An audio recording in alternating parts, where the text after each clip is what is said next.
I remember the repose of the first warm day in March, the heat of the sun and its false optimism burning away, for a time, the wind coming in from the north. But the sun will always give way to the moon, the wind will always return, the center cannot hold. I used to think you a falcon, and I your falconer, who would call you back when the wind led you too far afield. And although it was not often you would brave the buffeting stream, it was often enough. It was. But the wind has learned. Its howl drowns out my cries, and not even the July sun is hot enough to draw you back.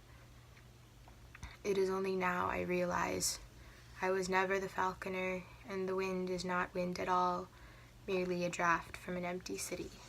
Okay, so this one was inspired by the poem The Second Coming by William Butler Yeats. The poem is about Yeats had this theory about humanity and how humanity was plagued with this cycle of cataclysm, that every 2,000 years this terrible thing, this cataclysmic event would happen and would sort of set humanity back. So I don't remember the exact lines, but there's a line in it, the falcon cannot hear the falconer. And I really like that line. Oh, and there's also the center cannot hold is a pretty famous line by that, because there's this image of this gyre or a gyre, however you want to pronounce it, which is basically like a spinning cyclone, like a tornado, and how it keeps widening and widening and widening, and the center cannot hold. Eventually it will all fall apart,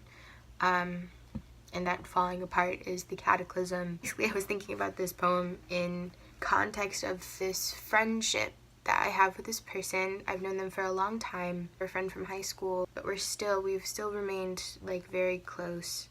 But basically they have a tendency to get too sucked into their relationships, and their relationships are not often the healthiest ones. They will often lose touch with their friends as a result of this. And so I was thinking about that. This poem is basically about losing a friend to something that's kind of out of both of your controls. So here the wind is this sort of great buffeting force. The wind is sort of representing and saying that I was this person's falconer, that I could always call them back when they got too far away. Like, this person and I are best friends, basically.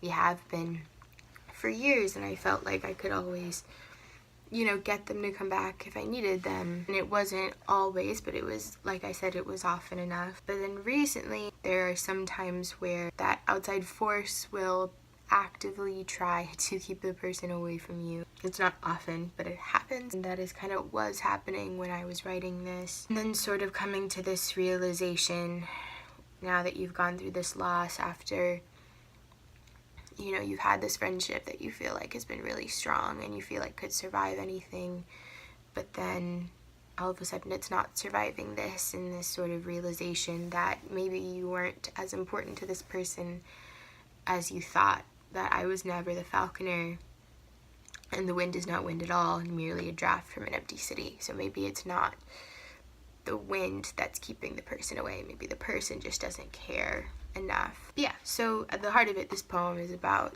losing a friend, growing apart from a friend, and feeling sort of cast off or cast aside by a friend.